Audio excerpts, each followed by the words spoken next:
আসসালামু আলাইকুম। আজকে রান্না করব রুই মাছ দিয়ে লাউ শাক। লাউ শাকটা এরকম করে ছিলে কুচি কুচি করে কেটে নেব। তারপর আলু ছিলে আলুটা মোটা ঝুরি করে কেটে নেব। পাতলা পাতলা করে কেটে নিয়ে মোটা মোটা ঝুরি করব। তারপর লাউ শাকটা ধুয়ে নেব, আলু ধুয়ে নেব। পাতিলে কিছু তেল দিয়ে কাঁচামরিচ দেব।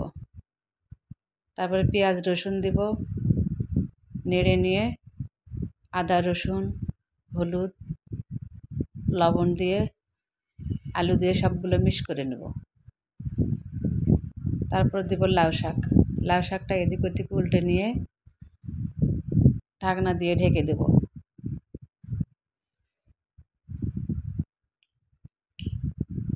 তারপর ঢাকনা তুলে পানি এরকম শুকিয়ে গেলে নেড়ে নিয়ে শুকান পর্যন্ত নাড়তে হবে। তারপরে আবার একটু ঝোল দেব।